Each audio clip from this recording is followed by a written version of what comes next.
2014 അതായത് രണ്ടാം UPA സർക്കാർ അധികാരത്തിൽ നിന്നിറങ്ങുമ്പോൾ ഗാർഹിക പാചകവാതക സിലിണ്ടറിന് 410 രൂപയായിരുന്നു.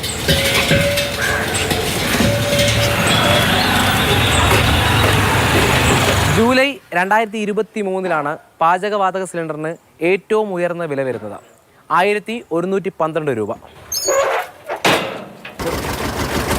അതായത് 9 വർഷത്തിനിടെ 702 രൂപയുടെ വർധന. ഞങ്ങൾ ആദ്യം ഗ്യാസിലോട്ട് മാറുമ്പോൾ ഇത് നമ്മുടെ ബഡ്ജറ്റിന് തകിടം മറിക്കുന്ന ഒരു സാധനമല്ല. നമുക്കിത് കംഫർട്ടബിളായിട്ട് നമുക്ക് അഫോർഡ് ചെയ്ത് പോകാൻ പറ്റുന്ന ഒരു സാധനമാണ്. പക്ഷെ ഇന്നിപ്പോൾ അങ്ങനെ അല്ല.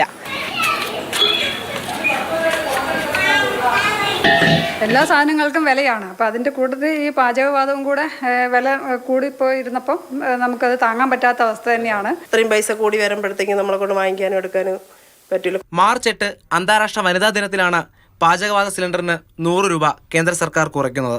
അത്തരത്തിൽ മാർച്ച് ഏപ്രിൽ മാസങ്ങളിലായി 200 രൂപ കുറച്ചു. നിലവിൽ ഗാർഹിക പാചകവാതക സിലിണ്ടറിന് 812 രൂപ. ഇപ്പോൾ ആശ്വാസമാണെങ്കിൽ ഇനി ഇതിനോടം കഴിഞ്ഞിട്ട് അത് കൂടുമെന്നുള്ളത് ഉറപ്പുണ്ട്.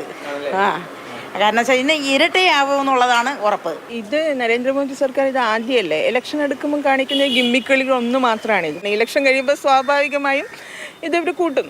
കേന്ദ്ര സർക്കാർ പ്രഖ്യാപിച്ച സബ്സിഡി ജനങ്ങളിലെത്തിയിട്ട് 3 വർഷത്തോളമായി. സർക്കാരിന്റെ ഭാഗത്തു നിന്ന് നമുക്ക് എന്തെങ്കിലും സബ്സിഡീസ് ഒക്കെ കിട്ടിയെങ്കിൽ മാത്രമേ ഒരു സാധാരണക്കാരന്റെ ജീവിതം മുന്നോട്ട് കൊണ്ടുപോകാൻ പ്രയാസം. അന്നത്തിന്റെ കാര്യമാണ് എന്തായാലും വില കൂടുന്നതിൽ അവർക്ക് ആശങ്കയുണ്ട്. ഇപ്പോൾ 200 രൂപ കുറച്ചതിൽ അവർ ആശ്വാസം കണ്ടെത്തുന്നെങ്കിലും തിരഞ്ഞെടുപ്പിന് ശേഷം ഈ വില കൂട്ടുമോ എന്ന ആശങ്കയും ഒരു പേടിയും അവർ പങ്കുവയ്ക്കുന്നുണ്ട്. എന്തായാലും പോക്കറ്റിലെ കാശ് പോയ കേസാണ്. അതിൻ്റെ കണക്ക് അവർ എവിടെയെങ്കിലും ബാക്കി വെച്ചിട്ടുണ്ടാകും. അനൂപിനൊപ്പം രാഹുൽ ജി നാഥ്, മാതൃഭൂമി ന്യൂസ്, തിരുവനന്തപുരം.